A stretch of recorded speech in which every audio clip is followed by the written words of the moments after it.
2019 চন সমগ্ৰ north east কঁপাই যোৱা কা আন্দোলনৰ ভৰপূৰ সময়। সেই সময়ত নৰ্থ ইষ্টৰ কিছুমান ষ্টেটে নিজৰ ডেমোগ্ৰাফিক ষ্ট্ৰাকচাৰটো মেইনটেইন কৰাৰ লগতে কালচাৰেল প্ৰিজাৰ্ভেশ্যনৰ কাৰণে ইনাৰ লাইন পাৰ্মিটৰ কাৰণে দাবী জনাইছিল। India has passed a new Protests against Curfew has been imposed in Dibrugarh. CAA continue in Assam. তো নমস্কাৰ সকলোকে, নলেজ আছামৰ অন্য এটা ভিডিঅ'লৈ আপোনালোক সকলোকে স্বাগতম জনাইছোঁ। এই ভিডিঅ'টোত আমি অধ্যয়ন কৰিম ইনাৰ লাইন পাৰ্মিটৰ বিষয়ে বাই ট্ৰেচিং ইটছ হিষ্ট্ৰী। আমি সকলোৱে জানো যে যেতিয়া 1826 খ্ৰীষ্টাব্দত ইয়াণ্ডাবু সন্ধি সংঘটিত হ'ল, তাৰ পৰৱৰ্তী সময়ছোৱাত ব্ৰিটিছে কেনেকৈ ষ্টেপ বাই ষ্টেপ আমাৰ সমগ্ৰ নৰ্থ ইষ্টখন তেওঁলোকৰ কব্জালৈকে লৈ আহিছিলে।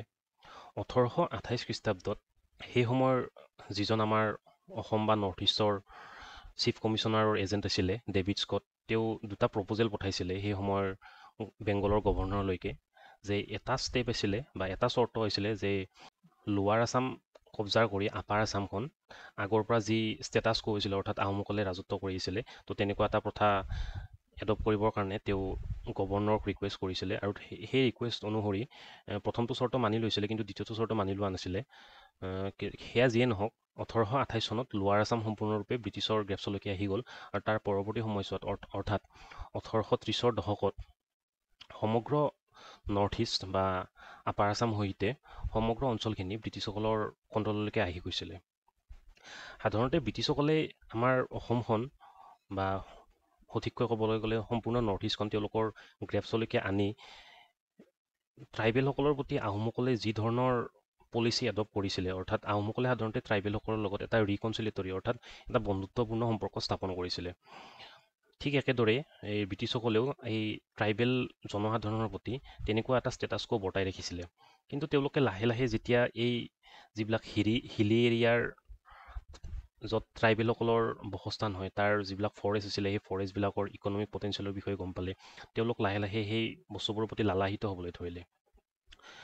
ইয়াতে আৰু এটা কথা আপোনালোকক কৈ থৈ দিওঁ যে ব্ৰিটিছসকলে যেতিয়া পোনপ্ৰথমে আমাৰ ইয়ালৈ আহিলে বা ৰাজত্ব যেতিয়া ষ্টাৰ্ট কৰিবলৈ ধৰিলে, পোনপ্ৰথমে তেওঁলোকে কোনো ধৰণৰ ডিমাৰ্কেশ্যন কৰা নাছিলে, কিন্তু পিছলৈ তেওঁলোকৰ যি ইকনমিক ইণ্টাৰেষ্ট বৃদ্ধি হ'বলৈ ধৰিলে, তাৰ লগতে তেওঁলোকৰ এডমিনিষ্ট্ৰেশ্যনৰ কনভিনিয়েঞ্চৰ কাৰণেও তেওঁলোকে এই ডিমাৰ্কেশ্যন ষ্টাৰ্ট কৰিবলৈ ধৰিলে।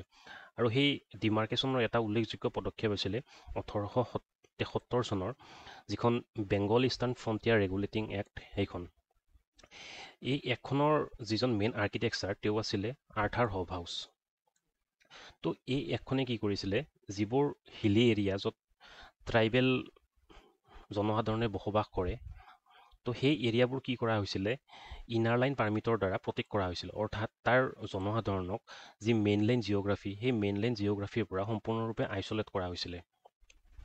এইটো এইকাৰণে কৰা হৈছিলে যে যদিও বা বিভিন্ন ধৰণৰ ইতিহাসবিদে এইটো ক'ব খোজে বা যিবিলাক আমাৰ কলনিয়েল হিষ্ট্ৰীষ্ট হয় সেইবিলাকে ক'ব খোজে যে এই জনসাধাৰণৰ কালচাৰেল কনজাৰ্ভেশ্যন বা ডেমোগ্ৰাফিক ষ্ট্ৰাকচাৰটো মেইনটেইন কৰা ইয়াৰ মুখ্য কাৰণ আছিলে, কিন্তু সেই কাৰণবোৰক অভাৰৱেট কৰিছিলে তেওঁলোকৰ ইকনমিক ইণ্টাৰেষ্টে। এই হিলি এৰিয়াসমূহ হিউজ এমাউণ্ট অফ ইকনমিক পটেঞ্চিয়েলৰ দ্বাৰা ভৰপূৰ হৈছিলে, গতিকে তেওঁলোকে সেইবোৰ এক্সট্ৰেক্ট কৰাৰ কাৰণে এই প্ৰথাটো তেওঁলোকে ইনিচিয়েট কৰিছিলে। এই প্ৰথা অনুসৰি কি হয়, যদিহে এটা এৰিয়া ইনাৰ লাইন পাৰ্মিট বুলি ঘোষিত কৰা হয়, তেতিয়াহ'লে ব্ৰিটিছ অথৰিটিৰ পাৰ্মিশ্যন অবিহনে কোনেও তাত সোমাব নোৱাৰে। আৰু ব্ৰিটিছ অথৰিটিয়ে কি কৰিব, যেতিয়া কোনো ব্যক্তিয়ে তেওঁলোকক অনুৰোধ জনাব যে এই ঠাইটোত যাবৰ কাৰণে, তেতিয়া ব্ৰিটিছ অথৰিটিয়ে কিছুদিনৰ কাৰণে বা এটা ডিউৰেশ্যনৰ কাৰণে পাৰ্মিট এখন দিব, আৰু সেই পাৰ্মিটৰ টেনিউৰ শেষ হোৱাৰ পিছত পুনৰ তেওঁ তাৰ পৰা ওলাই আহিব লাগিব। তাৰোপৰি এই অঞ্চলত যিবিলাক ফৰেষ্ট থাকিব বা ট্ৰেডিং থাকিব, সেই সকলোবিলাকৰ ওপৰতো বাহিৰা মানুহৰ কাৰণে কমপ্লিটলি কণ্ট্ৰল কৰিছিলে ব্ৰিটিছে। অৰ্থাৎ তাত যিবিলাক ইকনমিক পটেঞ্চিয়েল আছিলে, ফৰেষ্টসমূহতে হওক বা হেৰিতে হওক, তাৰ এক্সপ্ল'ৰেশ্যনৰ ওপৰত আমাৰ বহিৰাগত মানুহৰ কোনো ধৰণৰ ৰাইটছ নাছিলে। আৰু যদিহে কোনোৱে ইয়াক ভায়লেট কৰে, তেতিয়াহ'লে তাক হেভি পানিছমেণ্ট দিয়া হৈছিলে। এই পানিছমেণ্টত কিছু পৰিমাণে ফাইনো হৈছিলে। যদিহে কোনোবাই পোনপ্ৰথমবাৰৰ বাবে ভায়লেট কৰে, তেতিয়াহ'লে 100 টকা এটা ফাইন বিহা হৈছিলে, যিটো সেই সময়ত এটা খুবেই ডাঙৰ এমাউণ্ট আছিলে। আৰু যদিহে কোনোবাই দ্বিতীয় টাইমৰ কাৰণে বা তাতকৈ অধিক টাইমৰ কাৰণে ইয়াক ভায়লেট কৰে, তেতিয়াহ'লে 500 টকা ফাইনৰ উপৰিও কিছু সময়ৰ কাৰণে কাৰাদণ্ডও বিহা হৈছিলে। তো তেনেকুৱা ধৰণৰ। তদুপৰি যদিহে ব্ৰিটিছে এনেকুৱা হেৰি ডিস্কভাৰ কৰে যে কোনোৱে কি কৰিছে, উডেই হওক, ৱাক্সেই হওক বা আইভৰিয়ে হওক, যি কেৱল অকল এই ইনাৰ লাইন পাৰ্মিটৰ ফৰেষ্টত বা এই অঞ্চলত অৱস্থিত হয়, যদি কোনো ব্যক্তিয়ে এইবিলাক বহিৰাগত ব্যক্তিয়ে এই সামগ্ৰীবিলাকৰ বেহা বেপাৰত লিপ্ত হয় উইদাউট এনি ব্ৰিটিছ পাৰ্মিশ্যন, তেতিয়াহ'লে সেই সকলোবোৰ ব্ৰিটিছে কি কৰিব, কনফিস্কেট কৰি ল'ব, অৰ্থাৎ জব্দ কৰি ল'ব। তদুপৰি এই এখনে কি কৰিছিলে, এই অঞ্চলৰ ভিতৰত এই যিটো আগতে হাতী ধৰা কাৰ্য হৈছিলে সেই কাৰ্যটো তেওঁলোকে বন্ধ কৰি দিছিলে। একমাত্ৰ ব্ৰিটিছৰ পাৰ্মিশ্যনৰ দ্বাৰাহে ইয়াত হাতী ধৰা বা বিক্ৰী কৰা কাৰ্য সম্পাদিত কৰিব পৰা যাব। তদুপৰি আৰু ইয়াতে আপোনালোকক এটা কথা কৈ থৈ দিওঁ যে তাৰ পৰৱৰ্তী সময়ছোৱাত, অৰ্থাৎ ৭৩তো লখিমপুৰত কৰা হোৱা নাছিলে, তাৰ পৰৱৰ্তী সময়ছোৱাত ২-৩ বছৰৰ পিছত লখিমপুৰতো কি কৰা হৈছিলে, ইনাৰ লাইন পাৰ্মিট ঘোষিত কৰা হৈছিলে। আৰু এই এখনে সাধাৰণতে কি কৰিছিলে, এডমিনিষ্ট্ৰেটৰক এটা পাৱাৰ দি দিছিলে যে যিকোনো লোকেল এডমিনিষ্ট্ৰেটৰে কোনো এটা পাৰ্টিকুলাৰ এৰিয়াক এই ইনাৰ লাইন পাৰ্মিট এৰিয়া হিচাপত ঘোষণা কৰিব পাৰিব। আৰু সেই সময়ৰ যিজন লখিমপুৰৰ হায়েষ্ট এডমিনিষ্ট্ৰেটৰ আছিলে কমিশ্যনাৰ লেভেলৰ, তেওঁ WS ক্লাৰ্কি, তেওঁ সাধাৰণতে এই ইনাৰ লাইন পাৰ্মিট ঘোষণা কৰিছিলে লখিমপুৰত। তো বৰ্তমান সময়ত নৰ্থ ইষ্টত 4খন ষ্টেটত এই ইনাৰ লাইন পাৰ্মিটৰ ব্যৱস্থা আছে। ইয়াত আপোনালোকে চাব পাৰে, প্ৰথমটো হৈছে অৰুণাচল, দ্বিতীয়খন হৈছে নাগালেণ্ড, তৃতীয়তে মণিপুৰ, তাৰপিছত হৈছে মিজোৰাম। তদুপৰি আপোনালোকে ইয়াত জনাটো উচিত যে 2020 চনত, ইয়াৰ আগলৈকে 2020ৰ আগলৈকে সাধাৰণতে এই 3খন ষ্টেটত নৰ্থ ইষ্টৰ ইনাৰ লাইন পাৰ্মিটৰ ব্যৱস্থা হৈছিলে। 2020 চনত মণিপুৰকো পোনপ্ৰথমবাৰৰ বাবে এই ইনাৰ লাইন পাৰ্মিটৰ ৰেজিমৰ আণ্ডাৰলৈকে অনা হৈছে। ইয়াৰ উপৰি নৰ্থ ইষ্টৰ উপৰিও আমাৰ ইণ্ডিয়াৰ মেইনলেণ্ডৰ জম্মু আৰু কাশ্মীৰত কিছু পৰিমাণে ইনাৰ লাইন পাৰ্মিটৰ প্ৰভিজন হৈছিলে, যিটো 2014 চনৰ পৰৱৰ্তী সময়ছোৱাত কমপ্লিটলি স্ক্ৰেপ কৰি দিয়া হৈছে। তো এতিয়া আমি আগতে আপোনালোকক মোটামুটি ৰিজনকেইটা ক'লোৱেই যে কি পৰিস্থিতিত ইনাৰ লাইন পাৰ্মিটৰ হৈছিলে, ইমপ্লিমেণ্টেশ্যন হৈছিলে। যদি আমি অভাৰঅল কাৰণকেইটা চাব যাওঁ, সেই কাৰণকেইটা এনেকুৱা ধৰণৰ হৈছিলে যে সেই পাহাৰীয়া অঞ্চলবোৰত সাধাৰণতে ৰবৰ খেতি ভাল হৈছিলে। তো তাৰ ওপৰতো ব্ৰিটিছৰ চকু হৈছিলে। তো এই ৰবৰ খেতিটো তেওঁলোকে কমপ্লিটলি মনোপলাইজ কৰাৰ কাৰণে তেওঁলোকে কি কৰিছিলে, এইটো এটা মানে তেওঁলোকৰ মেইন ফেক্টৰ আছিলে। তাৰোপৰি ট্ৰেন্সফাৰ অফ লেণ্ড মানে কি, বিভিন্ন ধৰণৰ তেওঁলোকৰ সুবিধাৰ্থে, ট্ৰেডিঙৰ সুবিধাৰ্থে হওক, অৰ্থাৎ ছাপ'জ ধৰি ল'লোঁ কোনো ইংলিছ ইষ্ট ইণ্ডিয়া কোম্পানীৰ প্লেণ্টাৰে হওক বা ব্ৰিটিছৰ প্লেণ্টাৰে হওক, তেওঁলোকে যাতে অতি সহজে খেতি বাতিৰ কাৰণে মাটি বাৰী পায়, তাৰ কাৰণেও বা সিও এটা কম্পেলাছ আছিলে এই এখন ইনাক্ট হোৱাৰ পিছত। তদুপৰি আৰু কি হয়, এই পাহাৰৰ যিবিলাক পদভূমি অঞ্চল, সেই অঞ্চলবোৰত সাধাৰণতে চাহ খেতি প্ৰচুৰ পৰিমাণে হৈছিলে, আৰু অৰ্থাৎ ভাল হৈছিলে। তো সেই কি কৰা হৈছিলে, সেই প্লেণ্টাৰসকলৰ প্ৰায়ভাগেতো তাৰ আছিলে, ইংৰাজী আহিছিলে, সেই প্লেণ্টাৰসকলৰ সুবিধাৰ্থে এই ইনাৰ লাইন পাৰ্মিটটো ষ্টাৰ্ট কৰা হৈছিলে। অৰ্থাৎ এইকেইটা অভাৰঅল ফেক্টৰ হয়।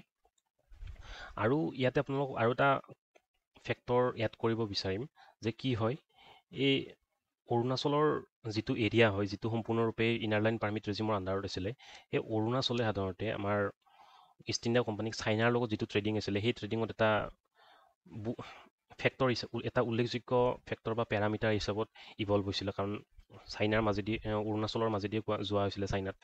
তো সিও এটা ফেক্টৰ হৈছিলে, যাতে পৰৱৰ্তী সময়ত কোনো মনাৰ্কে বা কোনো ৰজাই ব্ৰিটিছৰ এই পথটো বন্ধ কৰি দিব নোৱাৰে। তো এই সকলোবোৰ ফেক্টৰক এমালগেমেট কৰি ব্ৰিটিছে তেওঁলোকৰ ইকনমিক ইণ্টাৰেষ্টবোৰ প্ৰটেষ্ট কৰিবৰ কাৰণে এই প্ৰথাটো ষ্টাৰ্ট দিছিলে। তো যদিহে আমি এতিয়া এই ইনাৰ লাইন পাৰ্মিটৰ আমি প্ৰজ আৰু কনছকেইটা চাব যাওঁ, তো সেইকেইটা এনেকুৱা ধৰণৰ। যদি আমি পজিটিভ ডিৰেকশ্যনটো চাওঁ, ই কি কৰিছিলে, যি ট্ৰাইবেল জনসাধাৰণ হৈছিলে, সেই জনসাধাৰণৰ যিটো কালচাৰ আছিলে, সেই কালচাৰটো তেওঁলোকে এই ইনাৰ লাইন পাৰ্মিটে প্ৰিজাৰ্ভ কৰাত বহু পৰিমাণে হেল্প কৰিছিলে। কাৰণ যিহেতু কোনো ধৰণৰ বহিৰাগত মানুহ নাহিব, তো কোনো ধৰণৰ কালচাৰেল কনফ্লুৱেঞ্চ নহ'ব বা কালচাৰেল চিন্থেটিছ নহ'ব। তো এইটো এটা ফেক্টৰ হৈছিলে। আৰু দ্বিতীয়টো আউটকাম হৈছে যে কি হয়, তেওঁলোকৰ যিটো ডেম'গ্ৰাফিক ষ্ট্ৰাকচাৰ আছিলে, সেই ডেম'গ্ৰাফিক ষ্ট্ৰাকচাৰটো মেইনটেইন হৈ থাকিব বা মেইনটেইন হৈ আছিলে। যিহেতু ইয়ে বাহিৰা মানুহৰ কণ্ট্ৰলটো অহা যোৱা কৰা কণ্ট্ৰলটো সম্পূৰ্ণৰূপে ব্ৰিটিছে নিজৰ হাতলৈ লৈ আহিছিলে। তো সেয়েহে কোনো বাহিৰা মানুহ ইয়াত ছেটেল হ'ব নোৱাৰিব। তো তাৰ ফলত তেওঁলোকৰ যিটো ডেম'গ্ৰাফিক ষ্ট্ৰাকচাৰ, সেইটো তেওঁলোকৰ মেইনটেইন থাকিব। যদি আমি নিগেটিভ এছপেক্টলৈকে যাওঁ, তো ই কি কৰিছিলে, এই ট্ৰাইবসকলৰ যিটো মডাৰ্ণাইজেশ্যন প্ৰচেছ, সেই প্ৰচেছটোক বহু পৰিমাণে শ্ল' কৰি দিছিলে। যিহেতু কোনো ধৰণৰ বহিৰাগত মানুহ আহিব নোৱাৰিব, তাৰ ফলস্বৰূপে কোনো ধৰণৰ মডাৰ্ণ টেকনিকেই হওক নাইবা আইডিঅ'লজিয়ে হওক, এই সকলোবোৰ ইয়াত অহাটো বন্ধ হৈ থাকিব। তো তাৰ ফলস্বৰূপে তেওঁলোকৰ যিটো মডাৰ্ণাইজেশ্যন প্ৰচেছ তো সেইটো বহু পৰিমাণে শ্ল' হৈ গৈছিলে। তো ইও এটা আমাৰ নৰ্থ ইষ্টৰ অভাৰঅল যি ডেভেলপমেণ্ট প্ৰচেছ সেইটোক শ্ল' কৰি দিয়াত বা বৰ্তমানেও শ্ল' হৈ থকাত এটা ডাঙৰ ভূমিকা পালন কৰিছিলে। অৰ্থাৎ যদিহে আমি আমাৰ নৰ্থ ইষ্টৰ যিটো আণ্ডাৰ ডেভেলপমেণ্টৰ প্ৰচেছ সেইটোক আমি ট্ৰেছ কৰিব যাওঁ, তেতিয়াহ'লে আমি দেখা পাম ইনাৰ লাইন পাৰ্মিটো এটা ফেক্টৰ আছিলে। তদুপৰি ইয়াৰ আন এটা নিগেটিভ পইণ্ট আছিলে যে ট্ৰাইবেলসকলৰ যিটো ইকনমি আছিলে সেই ইকনমিটো সাধাৰণতে প্ৰিমেচিয়ৰ্ড আছিলে। এই প্ৰিমেচিয়ৰ্ড অৱস্থাতে তেওঁলোকৰ এই ইকনমিটো সম্পূৰ্ণৰূপে ডেষ্ট্ৰয় কৰি দিয়া হৈছিলে। ডেষ্ট্ৰয় এইকাৰণেই হৈছিলে যে ছাপ'জ ধৰি ল'লোঁ এইটো এটা ইনাৰ লাইন পাৰ্মিটৰ এৰিয়া হয়, ইয়াত যিহেতু বহিৰাগত মানুহৰ অহা যোৱাটো সম্পূৰ্ণৰূপে ব্ৰিটিছসকলৰ কণ্ট্ৰলত আছিলে, তো সেয়েহে ইয়াত কোনো ধৰণৰ ইকনমিক অপৰচুনিটি বা ইকনমিক এক্টিভিটি হোৱাৰ স্ক'প বা চান্স নাছিলে। সাধাৰণতে ইয়াৰ ট্ৰেডিং যিটো ৱে হয় সেইটো সাধাৰণতে ওৱান ৱে আহিছিলে। অৰ্থাৎ ইয়াত ট্ৰাইবেল জনসাধাৰণে যিকোনো প্লেইন এৰিয়াত বা মেইনলেণ্ডত গৈ তেওঁলোকে বেহা বেপাৰ কৰিব পাৰিব, কিন্তু তাৰ পৰিৱৰ্তে বা তাৰ অপজিটত বহিৰাগত কোনো মানুহ আহি ইয়াত কোনো ধৰণৰ ট্ৰেডিং এক্টিভিটি কৰিব নোৱাৰিব। তো সেইটো এটা তেওঁলোকৰ ইকনমি ডিষ্ট্ৰাকশ্যন হোৱাৰ এটা মেজৰ ফেক্টৰ আছিলে। তাৰোপৰি এই প্ৰথাটোৰ আন এটা ডিছএডভান্টেজ এইটো হৈছিলে যে হয়, এইটো সঁচা যে এই ট্ৰেডিঙৰ ফলস্বৰূপে কি হৈছিলে, যি ট্ৰাইবেল জনসাধাৰণ আছিলে এই ট্ৰাইবেল পপুলেশ্যনে কিছু এমাউণ্টত ছাৰপ্লাছ মানি তেওঁলোকে জমা কৰিবলৈ সক্ষম হৈছিলে। কিন্তু জমা কৰিলেও তাৰ কোনো ধৰণৰ ফল তেওঁলোকে পোৱা নাছিলে, কাৰণ যিহেতু ইয়াত ইকনমিক স্ক'প খুবেই কম আছিলে বা নাছিলে।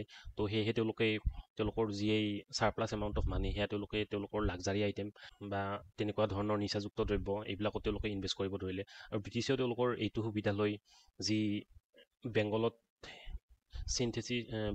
যি অপিয়াম প্ৰডিউচ হৈছিলে সেই অপিয়ামসমূহ তেওঁলোকে ইয়াত বিক্ৰী কৰিব ধৰিছিলে। তো এঠাইত ভি এলউইন নামৰ এজন ৰাইটাৰে লিখিছিলে, সেই সময়ৰ ৰাইটাৰ আছিলে তেওঁ, যে কি হয় সাধাৰণতে ব্ৰিটিছসকলে এই ট্ৰাইবেল পপুলেশ্যনৰ যি ট্ৰেডিং এক্টিভিটি বা সেইটো তেওঁলোকে কি কৰিবৰ কাৰণে বঢ়াবৰ কাৰণে কি কৰিছিলে, এই ইনাৰ লাইন পাৰ্মিটৰ যিবিলাক নিয়াৰ বাই এৰিয়া আছিলে তাত সাধাৰণতে কি কৰিছিলে, কিছুমান বেহা বেপাৰ তেওঁলোকে ইনিচিয়েট কৰিছিলে। উদাহৰণস্বৰূপে তেনেকুৱা এটা ঠাই আছিল শদিয়া। এই ৰাইটাৰজনে এঠাইত লিখিছে যে কি হয়, এই হিলি পিপুলে এই শদিয়াত যিখন বজাৰ বহিছিলে এই পাহাৰ ভৈয়ামৰ মাজৰ, অৰ্থাৎ এই ইনাৰ লাইন পাৰ্মিট আৰু মেইনলেণ্ডৰ মাজৰ বৰ্ডাৰত, সেই বজাৰখনত প্ৰত্যেক বছৰে প্ৰায় 30,300 টকা অপিয়াম চেল হৈছিলে। তো ইয়াৰ দ্বাৰাও আপোনালোকে এইটো অনুমান কৰিব পাৰে যে ব্ৰিটিছসকলে কেনেকৈ প্ৰত্যেকটা এনেকুৱা এটা ফেক্টৰ য'ত তেওঁলোকৰ ইকনমিক পটেঞ্চিয়েল অকণ হ'লেও দেখা পাইছে তাক তেওঁলোকে ইউটিলাইজ কৰিছিলে। লগা হ'লে সেইটো যিমানে বেয়া নহওক বা যিমানে আনইথিকেল নহওক, তো তেনেকুৱা ধৰণৰ। তো এইখিনিয়ে আছিল ইনাৰ লাইন পাৰ্মিটৰ বিষয়ে। তাৰোপৰি আপোনালোকক আৰু এটা কথা জনাই থৈ দিওঁ, ভিডিঅ'টোৰ আৰম্ভণিতে এঠাইত আপোনালোকক কৈছিলোঁ যে যেতিয়া 2019 চনত কা আন্দোলন হৈছিলে সেই সময়ত নৰ্থ ইষ্টৰ কিছুমান ষ্টেটে ইনাৰ লাইনৰ দাবী কৰিছিলে। সাধাৰণতে কি হয়, নৰ্থ ইষ্টৰ আমাৰ যিমানকেইখন ষ্টেট আছে য'ত ইনাৰ লাইন পাৰ্মিটৰ প্ৰভিজন আছে তাত সাধাৰণতে আমাৰ যিখন চিটিজেনশ্বিপ এমেণ্ডমেণ্ট এক্ট সেইখন ইমপ্লিমেণ্ট নহয়। অৰ্থাৎ সেই এৰিয়াবোৰ য'ত ILP এতিয়াও লাগু হৈ আছে সেই এৰিয়াবোৰ সাধাৰণতে CAAৰ পৰা বা কাৰ এম্বিটৰ বাহিৰত থাকিব। তো সেয়েহে নিজৰ ডেম'গ্ৰাফিক ষ্ট্ৰাকচাৰটো মেইনটেইনৰ কাৰণে বা কালচাৰেল প্ৰিজাৰ্ভেশ্যনৰ কাৰণে নৰ্থ ইষ্টৰ সেই সময়ত ভালেকেইখন ষ্টেটে এই ইনাৰ লাইন পাৰ্মিটৰ দাবী কৰিছিল। ইয়াৰ উপৰি আন মেইনলেণ্ডৰ ভালেকেইখন ষ্টেটে ইনাৰ লাইন পাৰ্মিটৰ দাবী সময়ে সময়ে কৰি আহিছে। উদাহৰণস্বৰূপে তামিলনাডু এটা ভাল উদাহৰণ। তো আমি এতিয়া আহিছোঁ আউটাৰ লাইনলৈকে। সাধাৰণতে ইয়াৰ কোনো অফিচিয়েল উদ্ধৃতি নাই যে আউটাৰ লাইন বুলি এটা নতুন প্ৰথা আৰম্ভ হ'ব, তেনেকুৱা কোনো ধৰণৰ উদ্ধৃতি ইতিহাসত পোৱা নাযায়।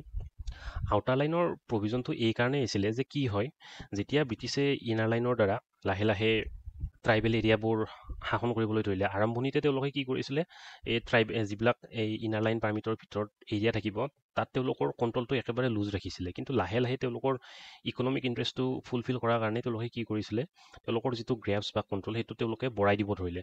আৰু তাৰ ফলত লাহে লাহে ৰিচেণ্টমেণ্ট ষ্টাৰ্ট হ'ল। তো বিভিন্ন ধৰণৰ ট্ৰাইবেলে প্ৰটেষ্ট কৰিবলৈ ধৰিলে। তো আৰু সেই সময়তে আৰু এটা কথা হৈছিলে কি, যে চাইনাই আমাৰ মিচিমি হিল হওক বা তেনেকৈ যি নতিকাষৰীয়া অঞ্চল আছিল, অৰুণাচলৰ নতিকাষৰীয়া অঞ্চল, তাত তেওঁলোকে লাহে লাহে কি কৰিব ধৰিলে, কিছু বৰ্ডাৰ এক্টিভিটিজ কৰিব ধৰিলে। অৰ্থাৎ তেওঁলোকৰ ইণ্টেনশ্যন এইটোৱেই আছিলে যে এৰিয়াসমূহ গ্ৰেপছ কৰাৰ। তো সেয়েহে তেওঁলোকে লাহে লাহে বৰ্ডাৰ লাইনত তেওঁলোকৰ কণ্ট্ৰলটো বঢ়াব ধৰিলে।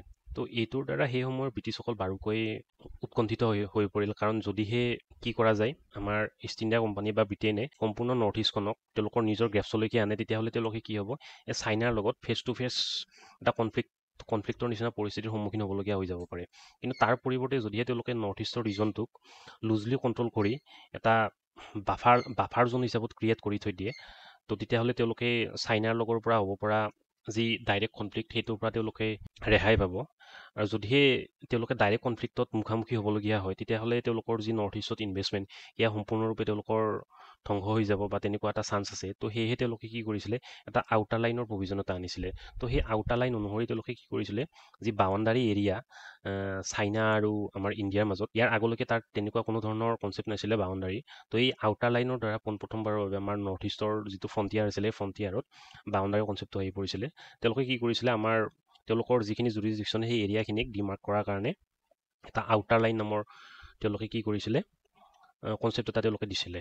এই যি ইনাৰ লাইন থাকিব, অৰ্থাৎ এই ইনাৰ লাইনৰ ভিতৰত এইখিনি ট্ৰাইব থাকিব, অৰ্থাৎ ছাপ'জ ধৰি ল'লোঁ আমাৰ অৰুণাচল প্ৰদেশ এই ইনাৰ লাইনৰ ভিতৰত আছে। তো এই অৰুণাচল প্ৰদেশ য'ত শেষ হ'ব, য'ৰ পৰা চাইনাৰ কণ্ট্ৰল ষ্টাৰ্ট হ'ব, তাত তেওঁলোকে কি কৰিছিলে, এই আউটাৰ লাইনডাল এষ্টাব্লিছ কৰিছিলে। তো ইয়াৰ ফলস্বৰূপে আৰু তেওঁলোকে এইটো নটিফাই কৰিছিলে যে কি হয়, ইনাৰ লাইন আৰু আউটাৰ লাইনৰ মাজত যিখিনি এৰিয়া থাকিব, সেই এৰিয়াখিনি তেওঁলোকৰ লুজ জুৰিডিকশ্যনত থাকিব, অৰ্থাৎ তাৰ ওপৰত তেওঁলোকৰ যি পলিটিকেল কণ্ট্ৰল, সেয়া খুবেই কম থাকিব। কিন্তু তাৰ পৰৱৰ্তী সময়ত কি হ'ল, চাইনাত এটা ৰিভলিউশ্যন হ'ল, আৰু সেই ৰিভলিউশ্যনৰ পৰিণতি স্বৰূপে তিব্বতে নিজৰ ইণ্ডিপেণ্ডেঞ্চ ক্লেইম কৰিলে 1910 চনত। তো তাৰ লগে লগে চাইনাৰ কণ্ট্ৰল নোহোৱা হৈ পৰিল, আৰু যিহেতু ইয়াত তিব্বত আহি গ'ল, তো তেনেকুৱা কোনো ধৰণৰ প্ৰভিজন এতিয়া বৰ্তাই ৰখাৰ প্ৰয়োজনীয়তাবোধ ব্ৰিটিছসকলে কৰা নাছিলে। তো সেনেকৈয়ে মানে ইনাৰ লাইনটো এটা হাইপথেটিকেল কনচেপ্ট হৈ ৰৈ গ'ল। ইয়াৰ অৰিজিনো আছিল হাইপথেটিকেল, আৰু তাৰ ডিষ্ট্ৰাকশ্যন বা সি নাইকিয়া হ'ল হাইপথেটিকেলিয়ে। তো আজিলৈ ইমানখিনিয়ে আছিলে। এতিয়া আপোনালোকলৈ এটা কুৱেশ্যন এৰিব বিচাৰিছোঁ যে তলৰ কোনখন ষ্টেট পোনপ্ৰথমবাৰৰ বাবে বা ৰিচেণ্টলি ইনাৰ লাইন পাৰ্মিট ৰেজিমত অন্তৰ্ভুক্ত কৰা হৈছে? অপশ্যনকেইটা হৈছে মিজোৰাম, মণিপুৰ, আছাম, ত্ৰিপুৰা। ইয়াৰ এনচাৰটো আপোনালোকে কমেণ্ট বক্সৰ দ্বাৰা আমাক জনাব পাৰে। যদিহে ভিডিঅ'টো ভাল লাগিছে, তেতিয়াহ'লে লাইক, শ্বেয়াৰ আৰু ছাবস্ক্ৰাইব কৰি দিব। আজিলৈ ইমানখিনি আছিলে। নেক্সট আমি পৰৱৰ্তী ভিডিঅ'ত আকৌ লগ পাম। ধন্যবাদ।